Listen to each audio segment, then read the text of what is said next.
Hey, it's your girl KV and Celine, and we are back with another episode of the Hood Health Report.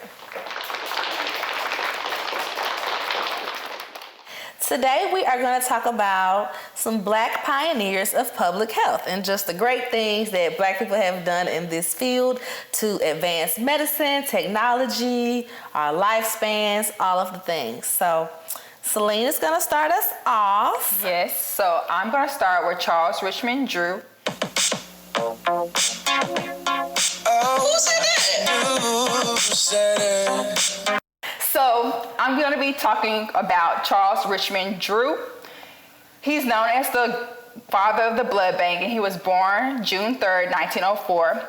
He lived to the age of 46. He passed away April 1st, 1950, and he left a huge impact on the public health field.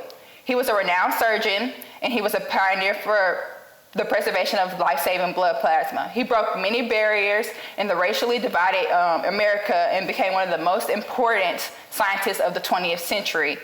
His pioneer research and systematic developments in the use of preservation of blood plasma during World War II not only saved thousands of lives, but he innovated the nation's blood banking process. American Red Cross even adapted some of his standardized procedures and long-term blood preservation and storage techniques. So a little background so you understand a little bit better what plasma is. Plasma is like a clear yellowish liquid that contains proteins and electrolytes that carry blood through the cells and other substances through the body. It can be used as a blood substitute and to help fluids and treat shock. There are some advantages to using plasma over blood in emergency situations. You can keep it longer without refrigeration. It won't deteriorate. And then the blood, you can use it with any blood type. It doesn't transmit as many diseases. You can inject it into the veins, the muscles, skin, so you don't necessarily have to worry about where you're injecting it. A little bit background about Drew and why I decided to pick him. Drew was an average student, but he was a really gifted athlete. I kind of related because I was an athlete too. He did football and track and field, and he was on a scholarship to Emerge College in Massachusetts. He was one of 13 African Americans in the student body of 600, and it was during a racial climate that exposed hostility for the opposing teams. His own football team passed on him being like even the captain his senior year. Beyond sports, he didn't really have a clear direction of what he wanted to do. He just knew that he liked biology and that it kind of like piqued his interest in medicine. Like other fields at the time, they were all segregated, so he wasn't really sure where his education would take him.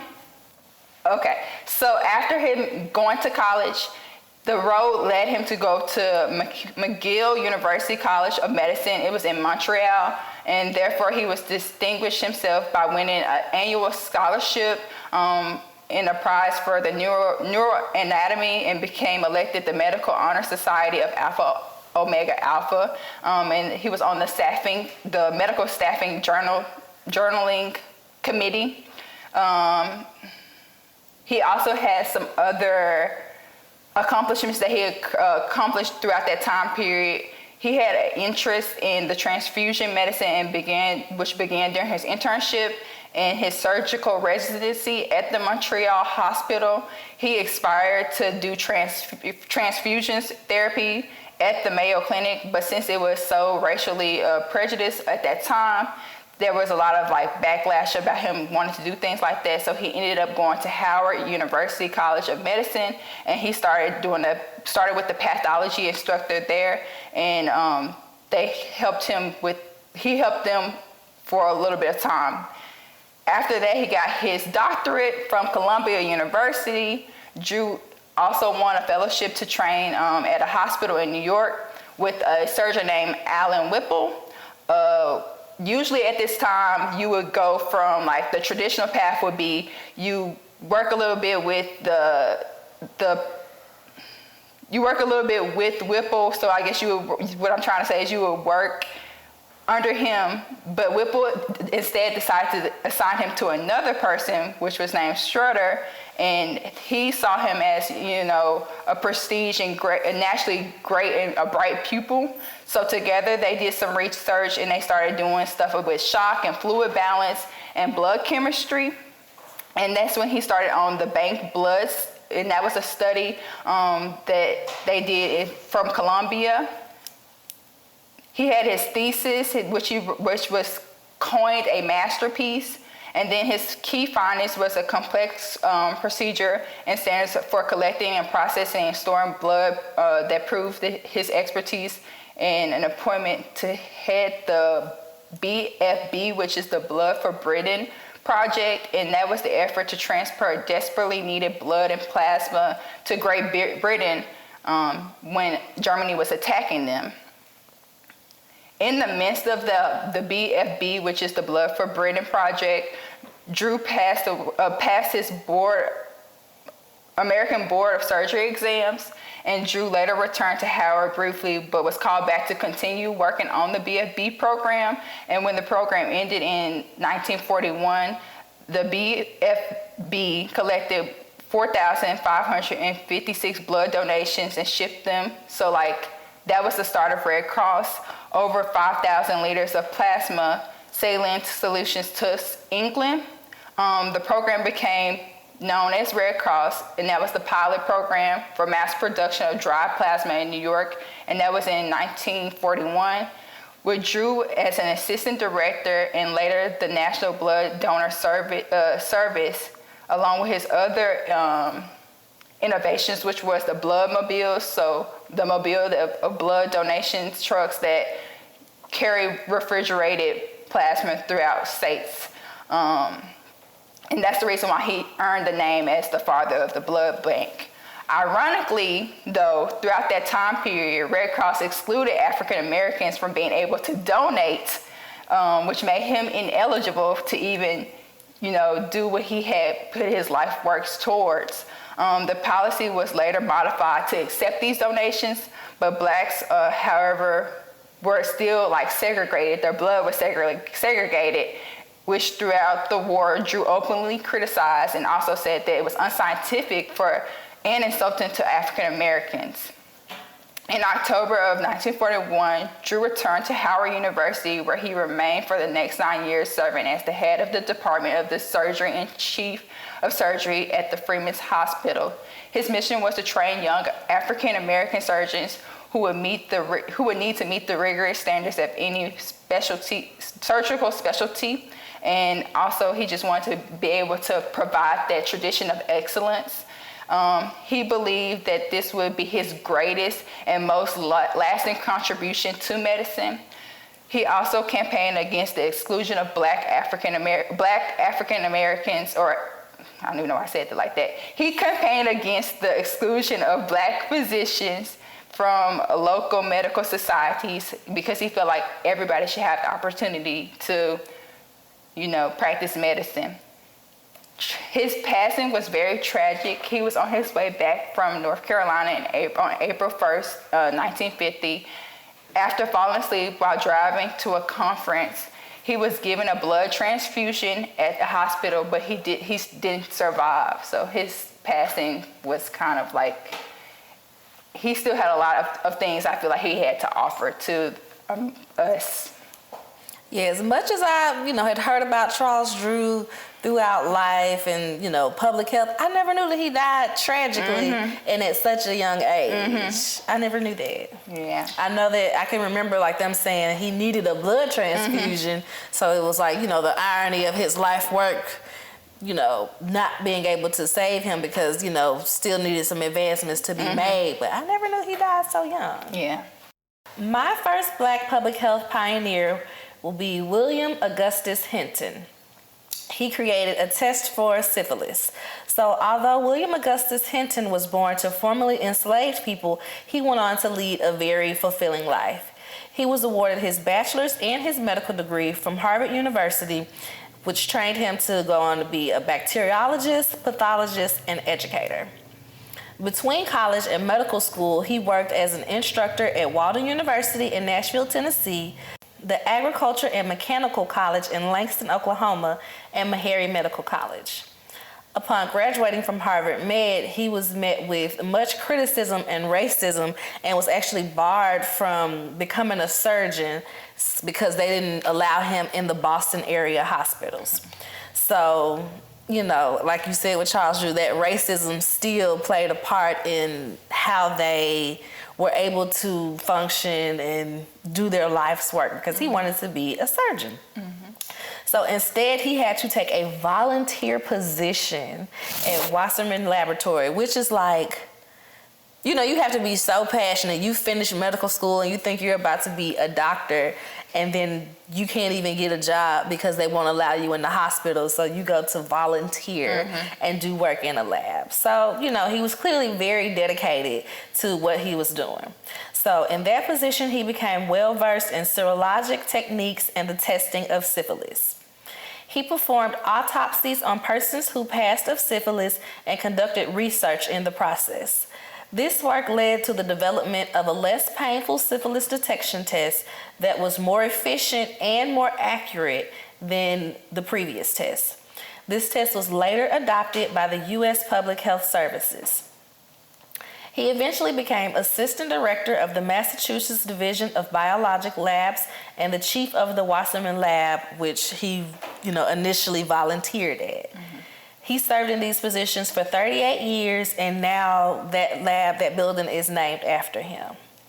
He was also the first Black person to be promoted to the position of professor at his alma mater, Harvard University. So he first was an instructor, then he was like an assistant instructor, and then he became a professor, first Black person. And he was also the first Black writer to author and publish a medical textbook. So he had a lot of advancements in his life, and also was able to, create a test that wasn't so painful, because the previous test for syphilis, wasn't it like a spinal tap or something like that? It was just something that was very, very rough on the body. So him coming up with a better way to do that was definitely a huge advancement in public health. Okay, so the next person I'm going to talk about is Mary Patrice Davidson Kenner. She was a self-taught inventor who created a sanitary belt, and she also filed 5 patents in her lifetime. The reason why I chose her was because most scientific heroes and geniuses that we learn about are men. You don't really hear about a lot of Black women being like inventors and stuff like that, especially throughout her time period. She was born in 1912, and she lived to be 96 years old. She passed away in 2006. She was credited with creating the sanitary or menstrual belt, and she also filed, like I said, 5 patents. By the age of 6, she had already had like an inventor's mind, some would say. She used to have trouble sleeping as a child, so her mom would get up to go to work, and she would hear her mom like leaving because the door would like squeak. And she would tell her mom, hey, I think we need to invent, or you need to make something to stop that noise, like a self-oiling hinge door. And at the time, nobody had ever thought about it, so she was just creating stuff. They said that she also had that in her bloodline for creating things. Her grandfather on her mother's side invented the tricolor light signal to guide trains, and her sister also invented a family board game that was patented, and then it became sold commercially. Around 1914, her father patented his clothes presser that could fit in a suitcase, and you could press trousers while you were en route to go somewhere. He turned down a New York company's $20,000 offer in a favor to attempt to manufacture and sell this product. As a result, it kind of turned out bad for him. I mean, at the time, he probably just felt like his invention was worth so much more. But because he didn't take that offer, he failed, and he only produced that single presser, and it was sold for $14. And it kind of you would have thought that would have deterred her from wanting to be an inventor, seeing how her father had came up with something so great, and he wasn't even allowed to really profit off of it.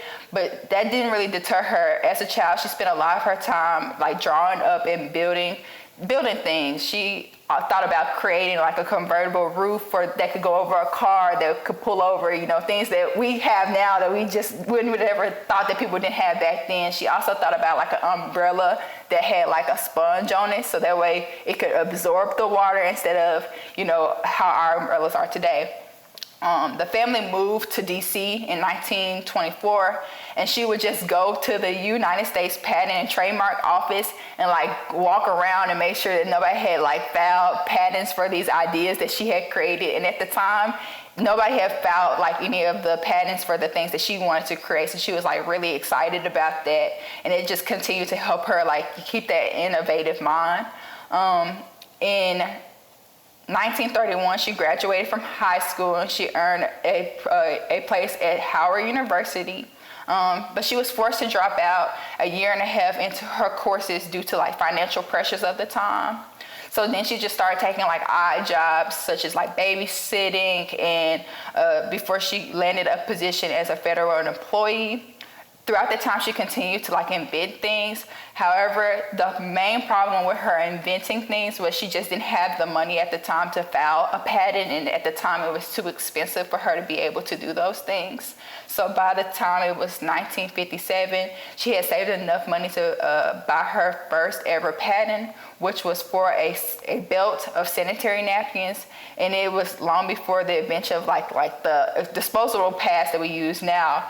And the women were still like using like cloth pads and rags at the time to like soak up, period blood. And she thought that this would be helpful because then it could stop the leaks and stains that people were getting in their clothes. She was contacted by a company that expressed interest in the marketing idea of her sanitary belt.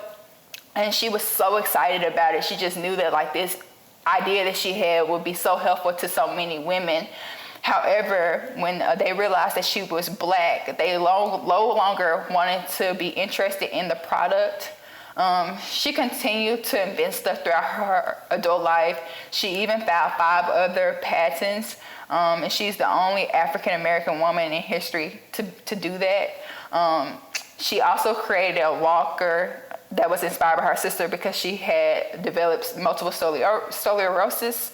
And then she also made other things to help her. So she made with the walker, she made trays that could attach to the walker so that way she could have her food readily available. And she also put pockets on it so that way she could be able to put stuff in it. She also created a back cleaner in the shower that way she could wash her back in the shower, those hard to reach places. She never received her college degree or any professional training, and she never became rich off of any of her inventions. Then also another thing is, even with the patent for the sanitary belt, what they ended up doing was they waited until it was no longer active, and then they took the idea and then they started mass producing disposable pads. Of course they did. Yeah.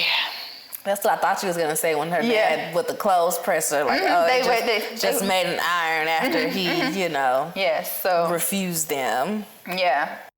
Okay, so my next person is Marilyn Hughes Gaston, and she worked with sickle cell. She was very pivotal in sickle cell advancements. So Marilyn Hughes Gaston was born to a family that was economically disadvantaged and resided in public housing. Her passion to be a doctor began at age 9 due to her mother's health complications. They said her mother had, I think it was cervical cancer, and her mom would have these fainting spells. So she kind of noticed that and knew that her mom wasn't insured. They didn't have any insurance because they were poor.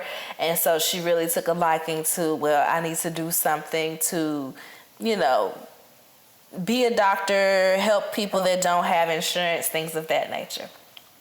So although she knew from a young age that she wanted to practice medicine, she ended up studying zoology at the University of Miami in Ohio due to resistance and the racism of others. So trying to be pre-med, she had a lot of racist views on her, like, oh, nobody wants a Black doctor, nobody wants a Black woman trying to treat them. So she kind of took that to heart and didn't even major in pre-med. She eventually, though, ended up in medical school at the University of Cincinnati in 1964. And she was only one of 6 black women to graduate that year. While working as an intern at Philadelphia General Hospital, Gaston had to treat a baby with a swollen hand but no signs of trauma. So this confused her because she, was wondering, how did this baby get this swollen hand if they didn't injure themselves? And her supervisor was like, well, test the baby for sickle cell. She didn't really know about sickle cell, so she was very interested in, seeing how it could affect this child in this way. So this was a very pivotal moment in her career. She realized that never occurred to her that the baby had sickle cell, and she became enthralled with learning everything about sickle cell. She secured several federal grants to study about sickle cell disease, and in 1986, one of her studies led to groundbreaking findings that led to a national sickle cell disease screening program for newborns. In addition to the screening program, her research also found that penicillin was an effective drug in preventing infection from sepsis, which in turn has resulted in a significant reduction of morbidity and mortality in young children with sickle cell disease. This eventually led to her sickle cell disease screening tests being used on babies nationwide. I think at first, the major step was 40 states had adopted it, but eventually all of the states adopted it and was using her screening tests. In 1990, Gaston became the first black female physician to be appointed director of the Health Resources and Services Administration's Bureau of Primary Health Care. In this position, she controlled a $5 billion budget and served 12 million patients, most of whom were economically disadvantaged, which was one of her lifetime goals. She was also the second black woman to serve as Assistant Surgeon General, as well as achieve the rank of Rear Admiral in the U.S. Public Health Service. She is very awarded in the public health world, and they named many scholarships after her at her alma mater, and she even has a day in her honor in her hometown. It's crazy, to think about how earlier on they didn't really test for certain things, and now that we do those tests so regularly that we don't even think about it, but yeah. Because she didn't even know enough about sickle cell disease to even think of that as an option for why this baby came in with a swollen hand. So, it's interesting to see what wasn't necessarily deemed important back in the days, and also how they treated black people trying to practice medicine in general. Yeah, and this wasn't even that long ago. Yeah. So she's still alive. Yeah. So it's amazing to be wow, she was doing all this advancements in 86. I was born in 89, and she was facing pushback then on being a black woman doctor. So, yeah. Yeah. Speaking of black doctors, my next person is Jocelyn Elders. Her first name is Minnie, but she just goes by Jocelyn Elders. She was born in 1933, and in 1978, she became the first person in the state of Arkansas to become a board-certified pediatric endocrinologist. She was the 15th Surgeon General of the United States as well, and the first African American and only the second woman to head the U.S. Public Health Service. She was an outspoken advocate for public health. She was appointed the Surgeon General by President Clinton in 1993. She was born to a poor farming parents. She grew up in rural and segregated, poverty-stricken pocket of Arkansas. She was the eldest of 8 children, and her and her siblings had to combine work with them working in cotton fields. So from the age of 5 all the way up until she went off to go to school, she would have to go 13 miles from home to go to school because it was segregated at the time.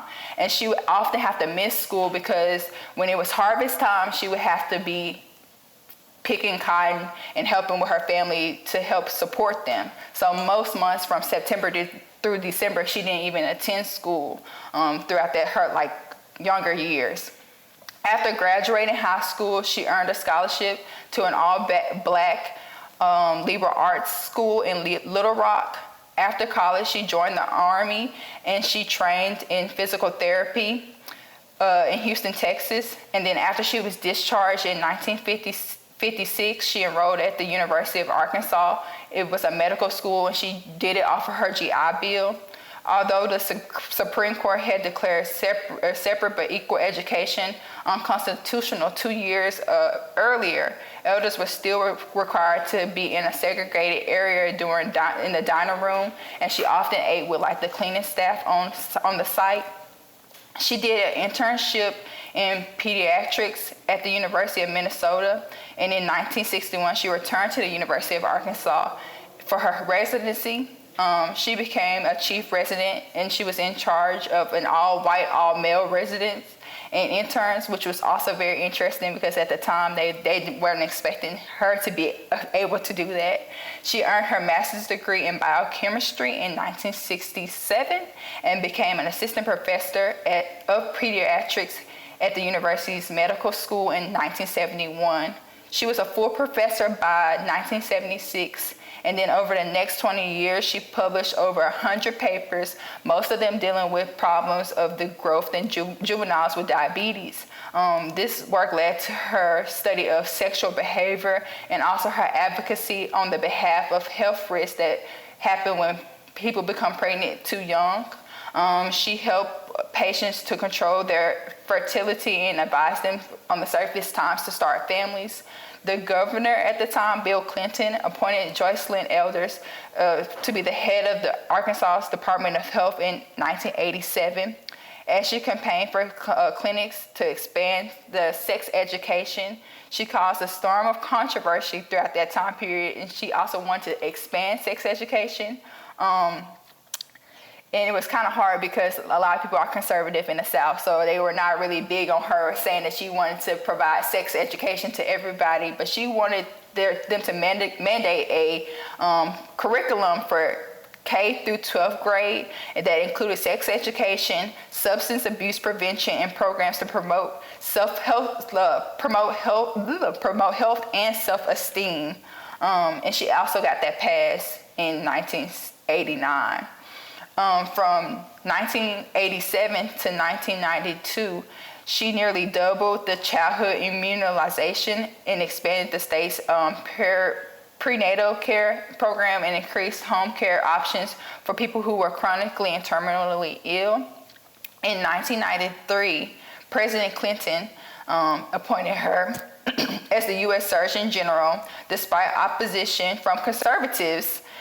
She was confirmed and sworn in September 10th, 1993.